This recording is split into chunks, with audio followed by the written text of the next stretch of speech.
toutes, j'espère que vous allez bien. Vidéo ce matin pour vous parler d'un sujet d'entrepreneur et d'entrepreneur accompagnant. Hier, je clôturais les ventes de mon accompagnement Vision 2021, donc un format sur 4 semaines pour accompagner des 5 personnes à faire émerger la nouvelle vision de leur business et en même temps faire émerger la nouvelle chef d'entreprise. Prendre sa posture, incarner sa posture, pouvoir prendre la parole et se challenger justement dans notre groupe. Voilà, ça c'est l'accompagnement. Du coup, je faisais un live pour clôturer, fêter la clôture de cette aventure qui a démarré fin d'année 2020. Et dans le live, à un moment donné, je parlais de la création et de mon processus créatif qui fait que je crée des offres qui me font kiffer et parce que je me projette dans ces offres que j'ai créées,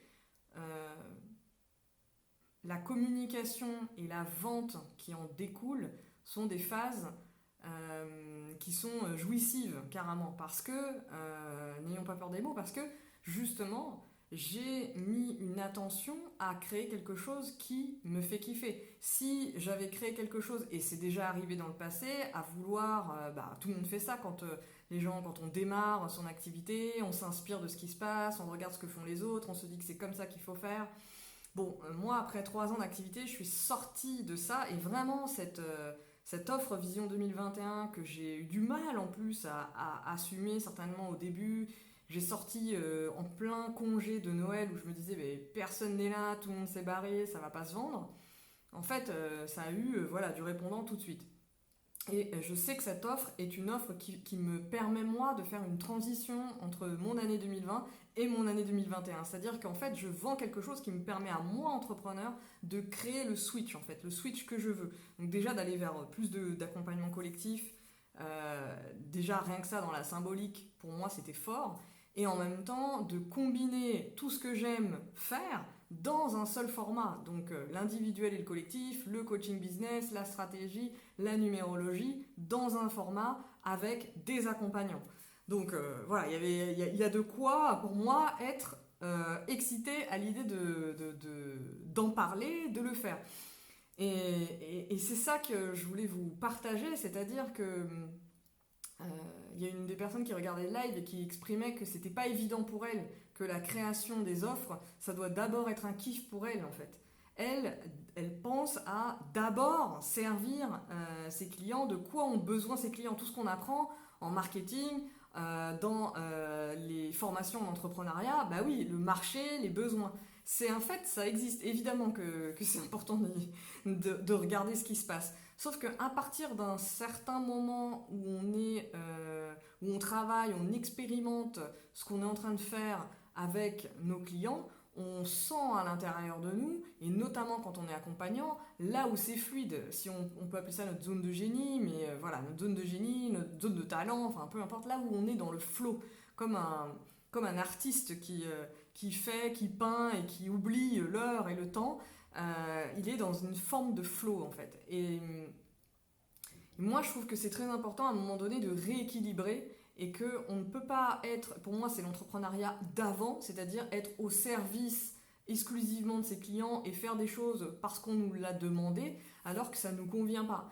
On n'a pas tout le mouvement des entrepreneurs, ce mouvement qui part de reconversion.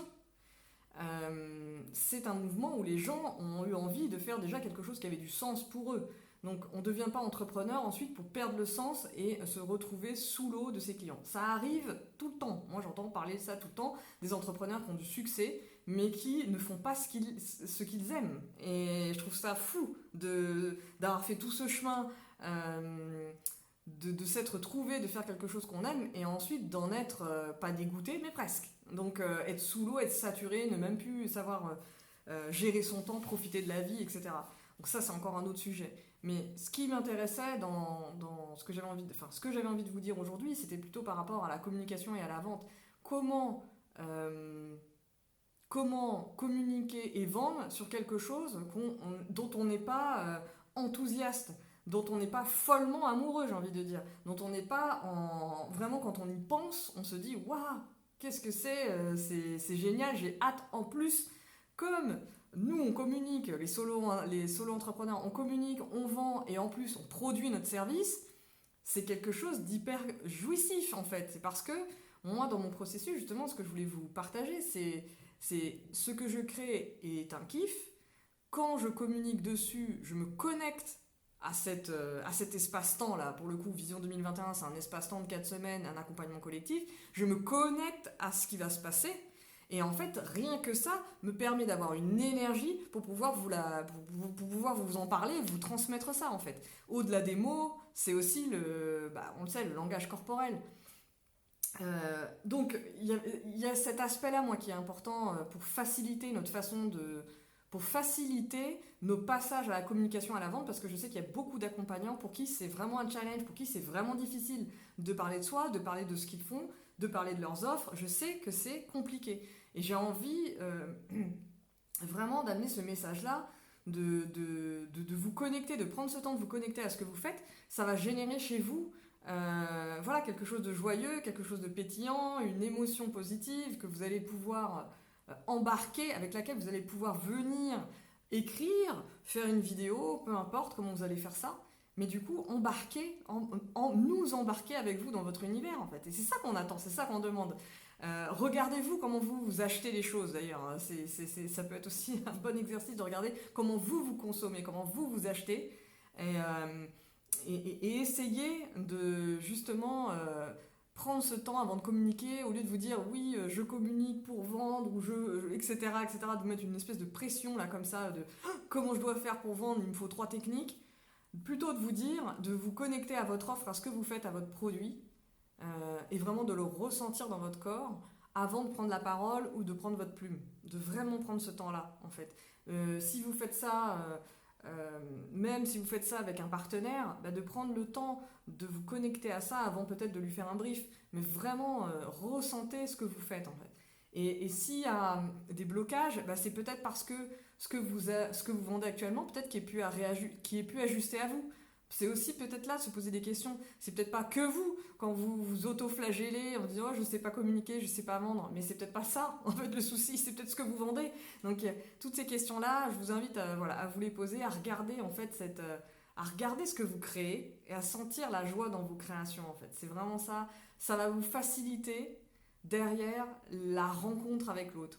Parce que vous rencontrez votre offre, parce que vous autorisez cet espace, à ouvrir cet espace et à rencontrer votre offre et à sentir ce que ça fait émerger chez vous, ça va faciliter votre rencontre avec nous, avec vos clients, vos prospects, vos partenaires, vos collègues, etc. Ça va vraiment faciliter ce travail-là. Voilà ce que j'avais envie de vous partager aujourd'hui. N'hésitez pas à me dire comment ça vous parle, comment ça résonne, si ça vous parle ou pas d'ailleurs. Voilà. Merci et à très bientôt.